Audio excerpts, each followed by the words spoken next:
nibyo reka mbasuze mbaye ikaze bifurize kugubwa neza kuri umunsi wa none tariki 30 z'ukwezi kwa gatandatu mwaka wa 2026 ndagarutse muri studio kuri mikoro ni Bosco tugiye kubana mu makuru n'ibiganiro byibanda kandi bigaruka ku butaka bw'Urasirazuba bwa Repubulika Demokarasi ya Kongo ku nkuru zigezweho ni inkuru y'agahinda gakomeye ishavu ndetse mu by'ukuri kuri AFC 23 kubera ko abarwanyi baje gura nicyo twakwita ko ari uruva gusenya. Mu makuru arimo kutugera kuri uyu munsi kuri wa kabiri bavuga ko ibitero bikomeye cyane byagabwe n'igisirikare cya leta ya Repubulika Demokarasi ya Kongo muri kano gace ko muri Ngungu ndetse naho bita muri Rubaya bisize bihemukiye cyane abarwanyi ba FC 23. Turareba muri rusange uko imirwano yagenze ndetse n'ibitangajwe n'inyeshyamba kubera yuko umwe mu bayobozi ba FC 23 yemeje ko intwaro zirimo SMG, yemeza ko drone ndetse n'ibindi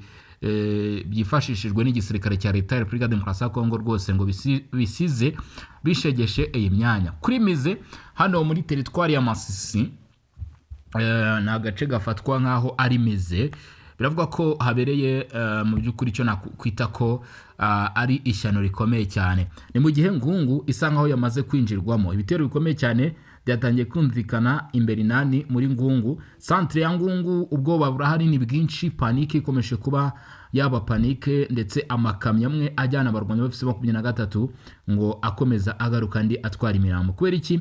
Kubera yuko urugamba rwamaze kuba indyankurye, urugamba rugeze aho ibintu bikomeye. 23 iri gusatirwa. Leta zunze ubumwe za Amerika babajijwe mu by'ukuri aho bageze mu kugira uruhare mu gukemura ibibazo byo mu Burasirazuba bwa Kongo. Witwa Marco Rubio, abasenateri ba Amerika bamusabye ibisobanuro, bamusabye gutanga ibisobanuro kugira ngo mu by'ukuri avuge aho ibintu bigeze ndetse atanga ibisobanuro nyine bihagije. Turabigarukaho nandi makuru yose agiye atandukanye. We kanda subscribe, kanda like, kanda share, ibitekerezo bya n'inyunganizi tubyakira muri comment nk'ibisanzwe in Region Info, ndetse tunabana umunsi ku wundi mu biganiro n'amakuru. Kanyarukira no kuri Rwanda Politico naho gakana subscribe. Tugufite amakuru menshi cyane rero nucikwe cyangwa se ngo ujye kure kubera ko ari ibindi byinshi nza kuba ngenda ngarukaho muri kino kiganiro, ariko ibyo nkubwiye ni bimwe mu byo ngiye kugenda mperaho kugira ngo wimvire uko ibintu bimeze. Ubwabo abarwanyi ba FC 23 bamaze kwemera yuko bashegeshwe bidasanzwe n'ibitero bikomeye cyane mu ijoro rishyira kuri uyu wa 30 riva ku wa 29. Baravuga neza ko aribwo ibitero bikomeye cyane byatangiye kugabwa muri tuno duce. Ingabo zifatanyije za Kinshasa ngo bagabye ibitero byinshi mu duce dutuwe cyane n'abaturage. Uyu ni FC 23 ngo murabizi ko ubu nibwo buryo bakoresha mu gutangaza cyangwa se mu kuvuga ibijyanye n'ibitero, ariko mu by'ukuri amakuru yamaze kuba yamenyekana cyangwa se ukuri kwamaze kuba kwamenyekana. FC 23 ije ikavuga iti ni ibitero byagabwe ku baturage cyangwa se atuwe n'abaturage. Mwamaze kumenya uko situation yose ibimeze, mwamaze kumenya uko mu by'ukuri amakuru abahagaze ndetse n'ukuntu biba byagenze mu kuri. Ati kirero biravuga ko kugeza kuri ubu ngubu muri tumwe mu duce tugiye dutandukanye, dore muri groupement ya Bashari Mokoto muri teritwari Masisi natwe twibasiriwe n'ibitero bikomeye cyane. Ahangaza mpati naho ndabona biri kuvugwa ko bitoroshye cyane, ariko igihangayikishije cyane muri tuno duce twa Cyugi, Ruke, ahangaha za Kigano ndetse n'ahandi, birebezwa neza ko intwaro zirimo SMG zikomeje kabisa kwivugira. Urusaku rw'intwaro rwatangiye kumvikana muri Ngungu. Abatuye Ngungu rwose benshi bagiye bahunga ndetse biravuga ko hano ko mbona bikomeye ngo hari ikintu bita ubujura bw'amahene. Ihene zigera kuri 85 zaraye zitwaye mu masaha ya nijoro. Ibi ni abarwanyi ba FC 23 barimo babyivugira rwose bavuga bati ibintu bizarushijeho kuba bizakara. Ariko AFC 23 nubwo irimo ivuga gutya, Coalition ya Kinshasa yamaze gutangaza yuko mu by'ukuri itari buze guhagarika ibitero irimo kugaba ku nyeshyamba za AFC 23. Ibivugirwa ku rugamba ntabwo ari byo birimo kuvugirwa mu biganiro cyangwa se ntabwo ari byo biri kujya mbere ku bijyanye n'aya makuru, ariko tutinje nyine mu mirwano kubera ko ubu tuvugana kamikaze ni drone zikomeye cyane zirimo kwifashishwa n'igisirikare cya leta ya Repubulika Demokarasi ya Kongo. Ubu tuvugana FARDC ifite icyo nakwita ko ari drone drone zihagije, bafite indege zihagije barimo kugira iki, barimo kwifashisha muri iyi mirwano. Nyuma y'ama drones cyangwa se y'izi ntwaro ziremereye nibwo barimo kugira iki, barimo kwinjira kuri frontline. Radio Okapi, radio ikorera umuryango w'abibumbye, yemeje neza iby'ibitero byo muri teritwari ya Masisi, ndetse banatangaza yuko ibi bitero birimo birahitana abatari bake cyangwa se byahitanye abatari bake. N'imirwano uyu munsi tuvugana turi ku itariki 30. Ni imirwano yatangiye ku itariki zingahe? Ku itariki 26. Iminsi 4 turi ku munsi wa 4 w'imirwano hano muri teritwari ya Masisi. Imirwano idasiba kuba mu gitondo nimugoroba, ibigaragaza cyangwa se ibyerekana neza ishusho nyakuri y'imirwano iri kubano ku mirongo imbere ku rugamba ko itoroshye cyangwa se nta gahenge inyeshyamba zifite. Ku manywa nijoro ibitero birimo kuba amanywa nijoro. Burajya gucya twumva amasasu, burira twumva amasasu. Ku manywa abaturage bakatubwira bati byakaze. Ingabo z'u Burundi ntizisubira inyuma, Wazalendo ntibasubira inyuma. Nakubwiye ko uwo bita Bonane Jean Marie, General autoproclamé wa Wazalendo, yamaze kugera aho bita Ingungu. Ejo ambush ikomeye cyane zarumvikanye, ambushkade zikomeye cyane zaje kumvikana ku munsi w'ejo, ibishyira igitutu gikomeye cyane ku nyeshyamba za FC23. Noneho ibintu birimo gutungurana cyane ni uburyo cy'igisirikare cya leta ya Kongo kirimo kugaba ibitero bigize iki, navuga ko wenda biri simultaneous. Ubu tuvugana, ubwo wumva 23 muri Kivu y'Amajyaruguru irimo irataka ivuga iti turi kugabwaho ibitero impande n'impande, wumva za Rubaye ahangaha bitoroshye, no muri Kivu y'Amajyepfo naho nuko bimeze. Kamikazi ni zimwe muri drone ziri kwifashishwa nk'uko nabikubwiye, no muri Kivu y'Amajyepfo byagenze gutyo. Bavuga neza ko mu makuru aturuka muri bino bice aho bita muri teritwari ya Fizi, indege mu bwoko bwa Kamikazi yagerageje kugaba ibitero muri tuno duce, ariko igitunguranye ni indege ya AFC23 yaje ikurikira n'izindi nanone za FARDC nazo ziri kugerageza kurasa. Noneho ngo ikintu cyatunguranye, iyi ndege yashatse kwerekeza ahantu bita Ibaraka ngo ijye kuharasa kuri uyu wa mbere. Ubwo ni ku munsi w'ejo masaha ya mu gitondo, nkuko amakuru turuka kuri zose adutangariza ibyahabereye. Ibi byaje gutera iturika rihambaye kubera ibisasu byagabwe ku kibuga cy'indege ahazwi nko kuba hari hashaka kubakwa ikibuga cy'indege, ariko bikavuga ko hakurikijwe amakuru y'ibirimo gutangazwa bisa nkaho cyangwa se bigaragaza neza ko bitabashe kugera ku ntego yabyo, ariko bigavuga ko ngo byari byakozwe cyangwa se zino ndege zari zateguye kugaba ibitero. Gusa nanone bikavuga ko aho bita Karingi Minembwe, iyi axe yamaze kuba axe y'urugamba, nayo yamaze kuba axe y'urugamba. Minembwe rwose hano muri kano gace hakomeje kuvugwa amakuru menshi, hakomeje gutangazwa byinshi. Gusa ibyo muri Kivu y'Amajyepfo urebye kuri inshuro ntago bigifite ubukana nk'ubwo byari bifite mu minsi ishize. Urebye ubukana bwaragabanyutse, ahubwo wareba ubu tuvugana kuri uyu munsi ibitero byo bimaze gukara cyane, aho twavuga ko ari muri Kivu y'Amajyaruguru hano muri teritwari ya Masisi niho imirwano yongeye kugaragara, niho ibitero bifite imbaraga birimo kugaragara, niho abasirikare badasanzwe ndavuga izi za Hibu Special Forces zirimo koherezwa, ukabona ko bihabanye nyine nibimaze iminsi bijya mbere cyangwa se nibimaze iminsi biba. Ni muri Kibabi haracyari imirwano muri teritwari ya Masisi kuwa 29. Bivugwa neza ko bita umunyeshuri bita Shadraka Bakungumani, uyu muntu ngo yararashwe ku munsi w'ejo tariki 29, arasirwa muri centre ya Kibabi muri teritwari ya Masisi, ndetse bivuga ko uyu wishwe mu by'ukuri yishwe ngo kubera yuko hari ibyo atitabiriye. Ibi rero ngo bikaba ari igikorwa rwose kitari cyiza cyakozwe hano muri kano gace, nkuko amakuru agenda bitangaza. Abaturage bakaba bagana ubwicanyi nk'ubu bwibasira abaturage. Umwe mu bagize M23 niwe warashe uyu muturage arasubo bita Shadraka Bakomani, maze yamaze kumurasa rwose ngo aramurasa kugeza yitabye Imana muri Kibabeho muri Masisi nk'uko amakuru aturuka muri ako gace abivuga. Kuba abaturage rero batangiye kuraswa none urumva ko birakaze. AFC 23 yatangiye kurasa n'abaturage mw'abantu mwe hano muri Kibabi nk'uko abaturage barimo kubivuga. Bamaganye rero igisa nabyo, babyamaganye ndetse baravuga bati n'igisa nabyo ati kigombe kigira iki gihagarare. Inkuru yatunguranye, u Rwanda ngo rwasabye byihutirwa rwose Repubulika Iharanira Demokarasi ya Kongo n'ingabo z'u Burundi, by'umwihariko ibi byagenewe u Burundi ngo ko bugomba guhita bukura ingabo zabwo ku butaka bwa Repubulika Demokarasi ya Kongo.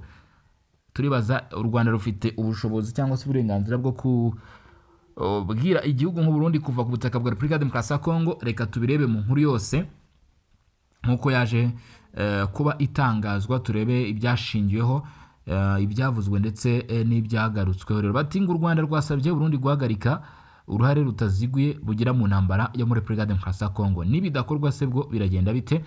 Ati u Rwanda rwasabye Burundi guhagarika uruhare rwarwo rutaziguye rugira mu makimbirane ari kubera muri Repubulika Demokarasi ya Kongo. Reka uyumvire rero.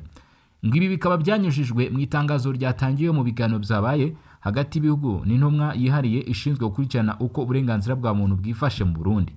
Nibwo ngo u Rwanda rwasabye u Burundi gushyira imbaraga mu kunoza uko iyubahirizwa ry'uburenganzira bwa muntu mu gihugu, ndetse ngo runasaba u Burundi gukora impinduka zifatika kandi zizewe mu gihugu, gukorana mu buryo bwubaka ku byerekeye isuzumanwa ngaruka gihe y'uburenganzira bwa muntu hamwe n'inzego z'amasezerano mpuzamahanga y'uburenganzira bwa muntu, gukorana n'inzego zo mu karere zibishinzwe no kongera kugirana ibiganiro n'ibiro bya komisiyo y'umuryango w'abibumbye ushinzwe uburenganzira bwa muntu. U Rwanda kandi ngo rwanashishikarije u Burundi gufata ingamba zifatika zo kubaka icyizere mu baturage, kwagura ubwisanzure n'uruhare rw'abaturage mu buzima bwa politike, no kwemeza ko inzego z'igihugu zirengera uburenganzira n'icyubahiro by'abarundi bose.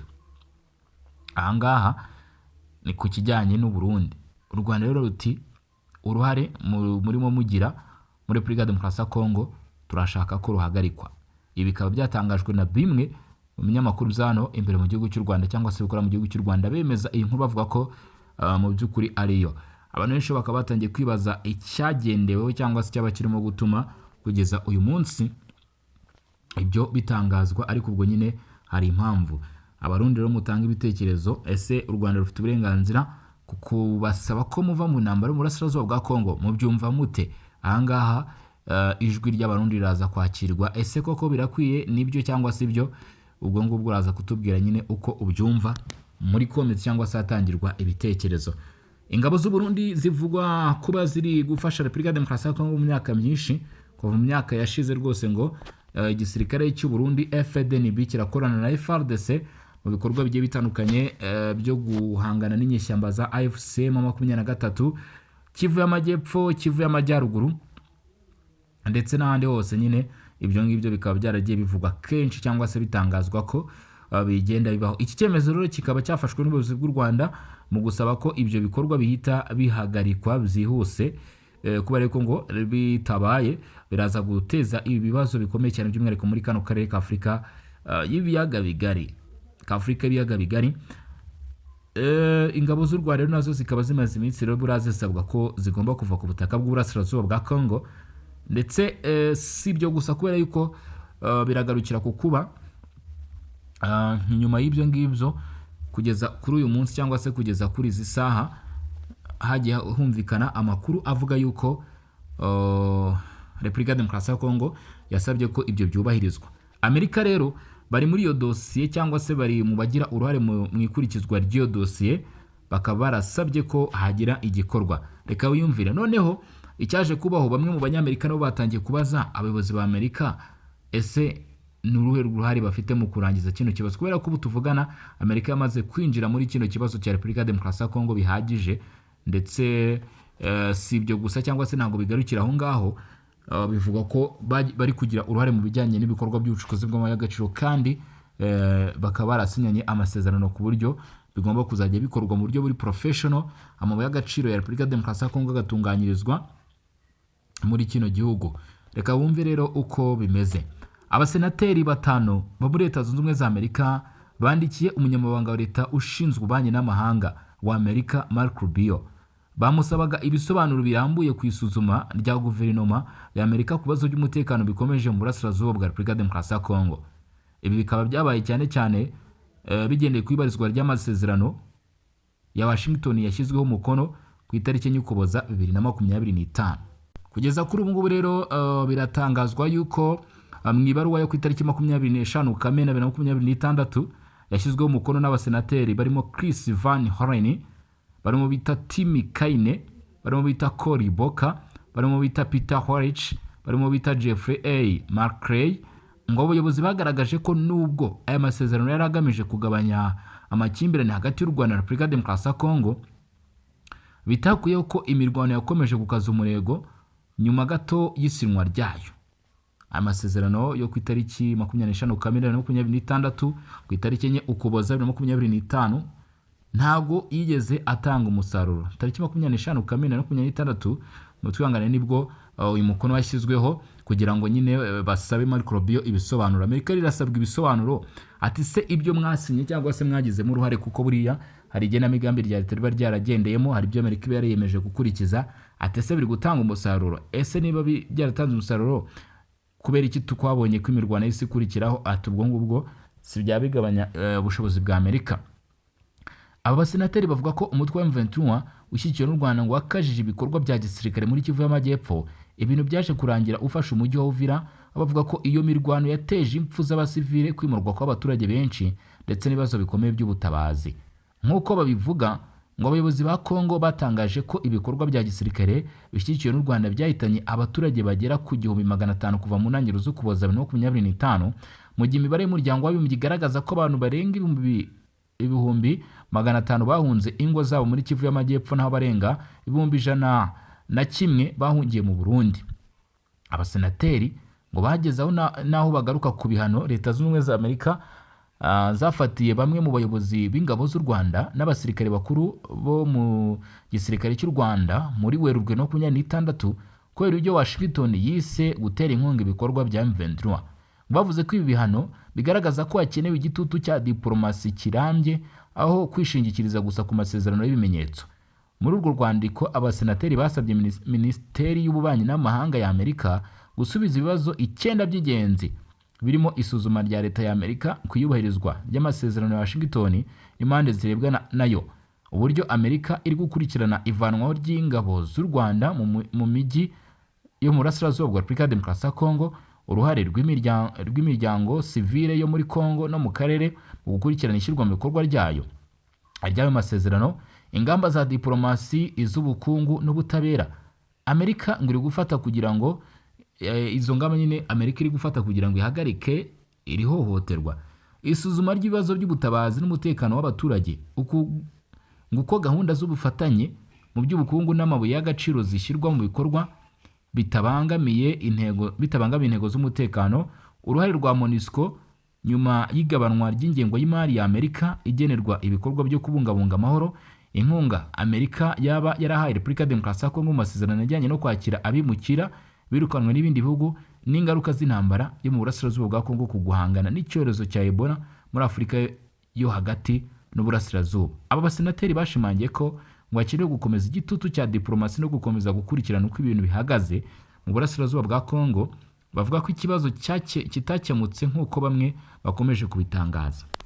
Amerika rero ukaba wumva ko nayo yatangiye rwose gushyirwaho igitutu, bavuga bati ibyo mwemerera Repubulika Demokarasi ya Kongo ko mugiye gukora, kuki tutabona umusaruro wabyo? Bivuze ngo vuba bidatinze dushobora kubona noneho hongeye gushyirwamo izindi mbaraga cyangwa se hongewemo ubundi bushobozi. Ni mu gihe koko imirwano igikomeje muri Kivu y'Amajyepfo, imirwano igikomeje muri Kivu y'Amajyaruguru, za Rubaya Centre zatangiye kumvikanamo umuriro ukaze nk'uko bigenda bitangazwa cyangwa se bikomeje kugenda bigarukwaho.